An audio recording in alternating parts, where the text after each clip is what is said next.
Welcome to the inaugural Here for the Commons, a Dobbino podcast, where we delve deep into the comment section to identify the truths, some trends, some tips and tricks, as well as interview the incredible team that makes social media work. My name is Brad Jansen. I'm the CEO of Dobbino, BBDO's creator-led, platform-first interest media agency. And I'm joined today by the effervescent Kirsten Beach. Thank you so much for joining us. It really is an absolute privilege. Of course. We are here to, chat a little bit about your experience in the crazy world of social media. And it stems off the back of a really wonderful research study that we just compiled with Snapchat. And in the study, Snapchat, in partnership with BBDO New York and Alter Agents, we looked at uncovering some gems and maybe dispelling some myths that exist within the world of Gen Z. And one of those myths, if you will, was this notion that Gen Z are ridiculously lazy. Talking to someone like yourself who personifies lazy, without question. A community engagement lead across our Dobbino brands. A content creator is out in the field creating real-time content. An analyst, a strategist is digging into the data. An influencer in your own right, having built and amassed quite a following across both TikTok and Instagram in lifestyle, in beauty and fashion. I believe you're a horse rider. I am. You are a painter, a gym shark. I think you also do some yoga. I mean, as lazy as it gets. Tell me, Kirsten, in this multi-hyphenate crazy world that you live in, why advertising? I think for me, advertising made the most sense because naturally I am a storyteller. So in creating content and just living life, I always want to make people feel something. I want them to feel, whether it's inspired, whether it's, learning something new about themselves or kind of encouraging them to discover something else. I always like to create and storytell, and I think advertising does that in a beautiful way, but just on a larger scale because, we're advertising to the masses, and the things that we create are to reflect the world we live in. They're supposed to make people feel things, but ultimately feel things and feel intrigued enough to want to buy them or engage in them. And I think naturally, I already do that in my daily life. So advertising was, the perfect addition to that. So one of the things that you talk about is making people feel something. And I think a lot of that has got to do with connecting with people through interest 100%. And to the things that they ultimately care about. And, that idea that Gen Z is lazy often is perpetuated by the fact that they create boundaries for themselves, right? It's not so matter as I need to leave the office at 5 o'clock because I want to go and sit on the couch. I'm leaving the office at 5 o'clock because I have an entire other life that I'm doing, and how much Gen Z in the research that we just saw, I think it's something like 70% of people attribute value to individuals who build their wealth from multiple income streams. Now, 20 years ago, organizations used to scoff at the idea of people moonlighting, if you will. Tell me why today that's a benefit to organizations and to the brands you work on. Yeah, I think for me personally, because obviously I can't speak to everyone, but for me personally, I love feeling supported by the agency that I work for, the job that I work for, and the fact that they understand and they see me more than just a number. They see that I am an individual who has unique interests, and I can bring what I learn there to work. And the happier that I am outside of work, the better work I can do at work. And I think it all kind of goes to that work-life balance. And, when your employer understands you and they appreciate that, you have other things going on, but you're still, engaged at work. You're still creating good work. You're still excited about the work you do. I think it energizes me when I feel supported and I feel seen. I think I feel more inspired to do great work because I know that my employer supports me and they support the individual I am outside of just what I can produce. Oh, absolutely love that. I mean, when you talk about bringing this experience from your personal life into your work, right now you're working across Neutrogena. And as a beauty and lifestyle influencer and creator in your own right, how is that valuable? And what added value do you bring versus someone that is literally Googling their way into the category or into the culture?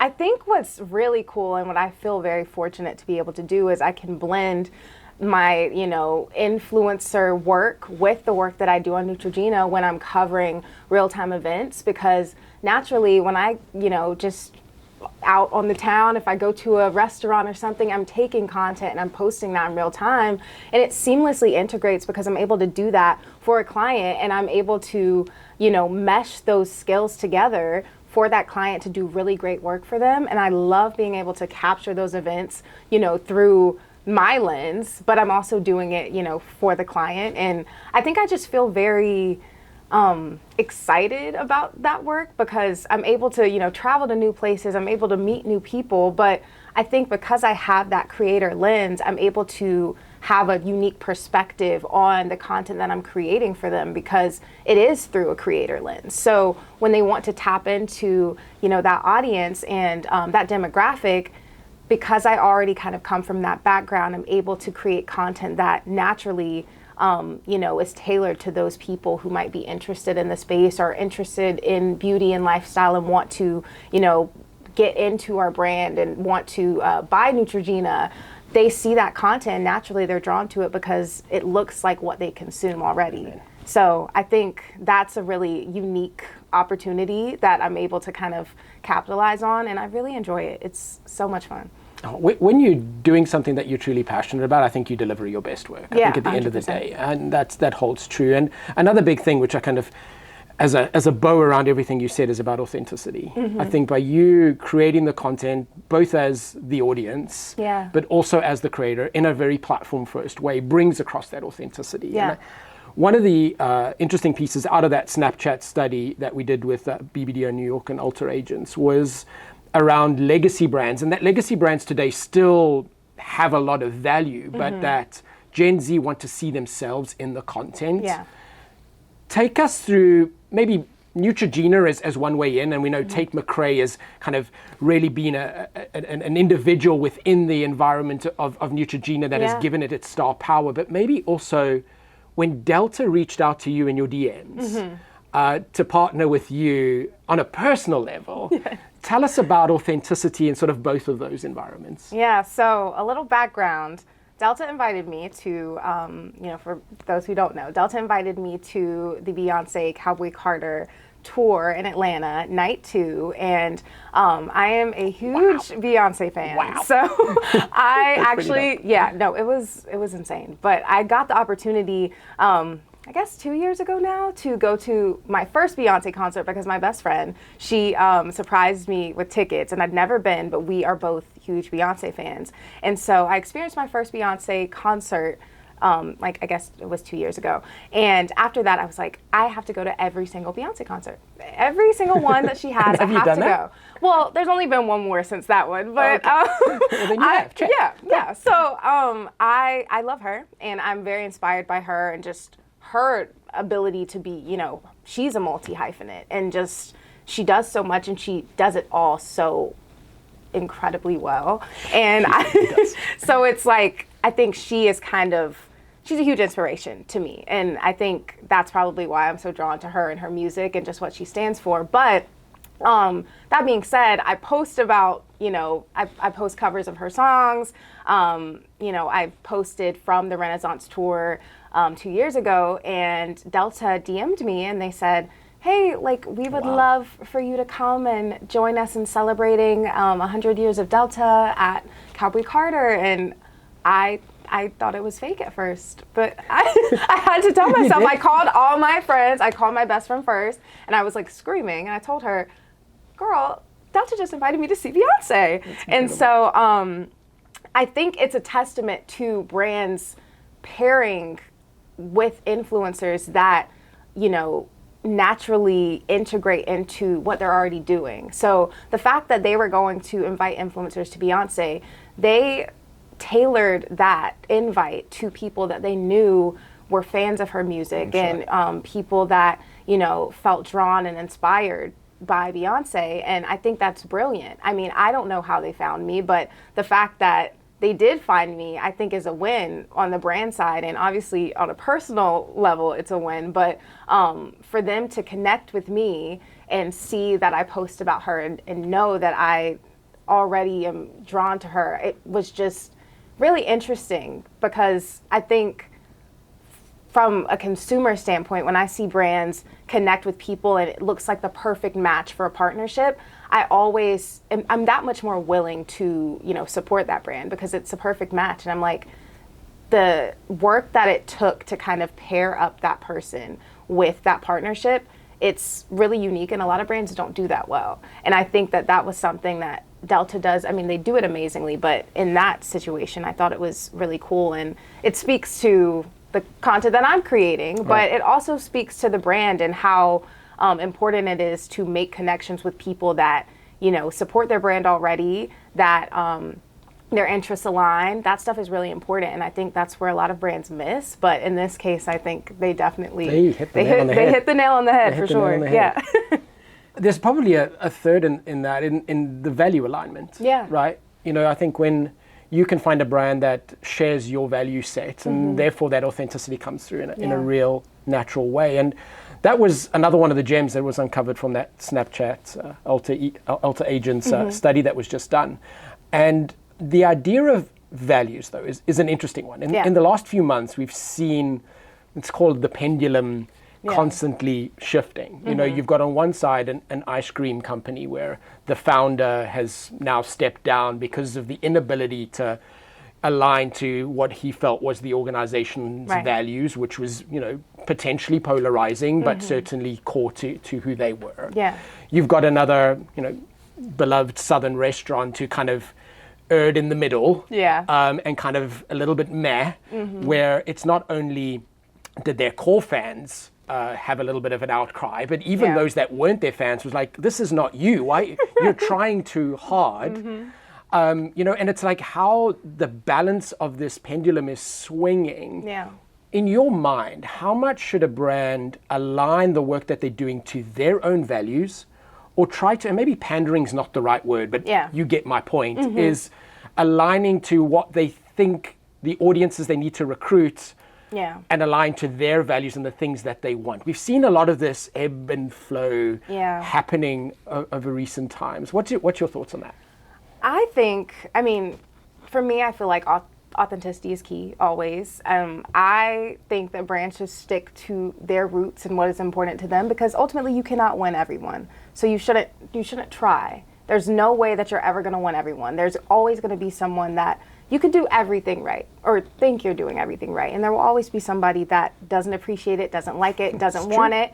And so it's like, there's no way to win everybody. So if you stick with what, your core values are, and obviously, yes, times change, things evolve. You can always be willing to bend and evolve with the times. But I think sticking to your roots, that is important. And I think a lot of brands are kind of missing the mark because they are kind of trying to, win the trend, do the trendy thing, and win the younger audiences. And at the end of the day, they'll miss a lot of other people because they're kind of neglecting what they once stood for, or they're taking a stand that they didn't need to take and they could have just been quiet. There's a lot of that happening. I think that brands can be very performative. So you'll see a lot of brands that they say they do a lot and they're really not. And I think at the end of the day, if they're just true to who they are at their core, that's what we care about. And, as a part of the Gen Z generation,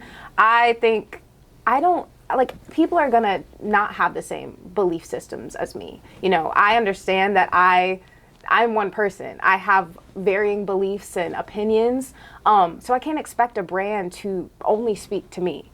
They're speaking to a world of people. There's billions and billions of people on this planet. They're not only speaking to me. And I think we have to kind of take a look at that and realize that these are global brands. So at the end of the day, yes, they do need to, they don't need to say too many crazy things, but they need to stick to what they believe in. Yeah, be themselves, and that's how you win people. When we see that you're being authentic, when we see that, maybe you care, you're doing things and you're leaning into certain issues, we care about that. We want to see action. We want to see, you stand for something, but you don't have to try and win everyone because you never will. That's so true. what brands experience, I think, also came out of that study that we just did with Snapchat, Ulta Agents, and BBDO New York, was this idea of conflict. Yeah. That Gen Z today are not unified in their beliefs, right? There was something that you had mentioned to me the other day around being both woke and numb at the same time. Yeah. Right? Like, Yeah. that's an interesting take. Yeah. Tell me a little about that conflict, but maybe click down in terms of the impact that it actually has in social media. We know what the algorithm is doing right now and the way that it's serving content to the things that you're interested in. And does that have a role in dictating or driving that belief system? Yeah, so I will say from a creator standpoint, I think I know how to tailor my content so that it reaches people who might kind of have the same beliefs as me. But then on, a consumer standpoint, I also know that the content that I'm consuming is a reflection of me, and it's kind of a mirror. So it's the things that I'm seeing are rarely challenging my beliefs. They're kind of just reinforcing them because of the way that the algorithm works. And it's kind of this echo chamber of, the things that you believe in. And so I think also with AI, it's further amplifying that. And, that's so true. It's I didn't think of that. It's very polarizing. It's like you think that everyone kind of believes the same thing you do because all of the content you're seeing is reinforcing what you're saying and what you think. But there's a whole world out there that doesn't. And I think the algorithm, it can be kind of conflicting in that way because, on one side, you think that the world is one way, and then on the flip side of that, it's not. And I think that we sometimes don't recognize that when we're consuming content, that we're seeing things that are a reflection of us and how we think. Wow. And it's really difficult because that also can kind of feed into that, idea of wokeness and numbness. You are constantly being exposed to the things happening in the world depending on what you're engaging with. And because of that, you sometimes get numb to it because you see so much bad happening. And it's like you care so much to the point where then you don't care at all because you're always seeing it. And so it's this weird space that I feel like we're in. Social right now, everything is publicized. So things can be amplified that once before, when there wasn't social media, it would be very small. They can be amplified into a bigger thing, and there's a lot of opinions, the comment sections. It can become a bit polarizing, and I think because of that, there is this conflict of who are we catering to? Because there are so many beliefs. There's so many things that people, think and say, and I think brands get confused because they don't know who to talk to anymore because there's so much happening in the world. And I think for me, I also struggle with it because I'm becoming more and more keen to the fact that there are so many ideas out there and a lot of which are different than mine. So it's a weird space, but I think we just have to kind of bend with it and evolve with it and kind of see how to make it work. I mean, you've literally blown my brain. I think we are so influenced by what we see, which is normal, right? I think. But your point around AI almost validating deeper into your point of view and the rabbit hole that you almost create for yourself is just so profound. It's creating arguments for the BS, I think, of every day, which is quite ridiculous. Right. The last interesting gem that was uncovered in the Snapchat study that we did in partnership with BBDO New York and Ulta Agents, and for those of you tuned into the full podcast, I apologize for repeating that, but this is social media. We have to cut this into TikToks and into Reels, right? So the really interesting gem was just around this idea of status and how social media is the magnifying glass, if you will, to status. It's more than just what you wear, or where you go. It's what you're posting and the impact that has on your social status. Right. Can you talk a little bit about that in your world and in your life today? Yeah, so I think for me, and obviously can't speak for all of Gen Z, but for me personally, like I thrift a lot, and I find just as much joy and excitement in finding, a really unique piece at the thrift store than, buying a designer label. And I think that speaks to, where we're at right now as a society. You still have a lot of people who want the designer labels and they want those things, but you also have a large group of people who are interested in the stories behind the thing and the story behind the label. And it goes back to like what we were talking about before of just storytelling and how brands make us feel. And I think that when it comes to status, that's kind of where things trickle down. If I see an ad that's very moving and it makes me feel something, I remember that. And it doesn't necessarily matter, how much money they're pouring into something. If I remember how it makes me feel and the story behind it, that's what status is to me. And I think a lot of people probably have a similar thought when they think of legacy brands and status symbols and things of that nature. They're thinking about the stories behind it. What made that brand? How did it come to be? Those types of things. And the impact that maybe they're making in communities. And I think that's really what status is. It's about how, you make people feel. And I think that's kind of what it means to me, at least. That's so interesting. I'm going to say I read this really deep article in the Wall Street Journal, but I saw it on TikTok because that's where I get all my information and knowledge from. Let's be super honest today. But where they were talking about how luxury has shifted from what was this exclusive Hermes bag, and weirdly, I'm in like this weird part of Hermes TikTok that I've got luxury bags in my feed all day long. Wow. Don't ask like why. the Birkins. The Birkins all day long, the Kellys. I can go all day. I see a lot of that on TikTok too. And then on the flip side, how a lip gloss is perceived at the same status value. How does something like that happen? What do you mean a lip gloss? Like what? Like just the idea of a lip gloss being seen as a status symbol in the same vein or way as a luxury, expensive handbag. A $20 lip gloss versus gotcha. a 20 grand handbag, but they both have the same perceptual status value is something that I saw most recently. And I was just wondering if you had a thought or a point of view on it. That's so interesting. Well, I will say I did see somebody, and it kind of goes to this idea of like hand-me-downs and thrifting, and it kind of circles back to what you're saying about a lip gloss or a lipstick. But I saw this creator and she was saying that she found some old luxury like makeup items from her mother or something, and obviously they weren't usable, but her mom was telling her stories about I use this lip gloss for this and this, that, and the third. And she was saying like all of the stories that her mom had about this lip gloss and this luxury makeup. And she was kind of looking at it and she was just admiring it. And she was saying that, it's so interesting how something like this, it was a beautiful little, not a bottle, but the thing that the lip gloss comes in or the makeup comes in. And it looked beautiful and it was just regal. And she was saying, this holds so many stories and this is so interesting. And obviously I can't use it anymore. It has no use for me, but the stories that she told about this. And I think it kind of made me think about what you said of, status. And I think the stories that we tell and the stories that come behind a brand, that's kind of what that made me think about, because it was of no use to her. She couldn't use that makeup anymore, but she was able to appreciate it and hold it, and she kept it. Like she still has it. And so cool. She was just talking about it, and I thought that was so interesting because it really is like the brands that we wear, those sorts of things.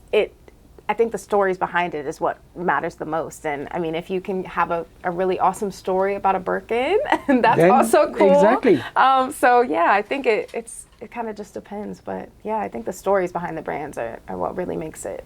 Well, I think that's a perfect place to wrap. You started with stories when we first introduced you and concluded with stories. And I think that's the key takeout at the end of the day. I think whether it's brands about telling and creating compelling stories that people care about, whether it's the stories that you know, as an employee and as a creator, as an influencer that you're continuing to build. And hopefully a bit of the storytelling that we'll continue to tell in our Here for the Comments podcast. Of course. This has been such an absolute privilege. Yes, I hope to be so chatting to you again soon.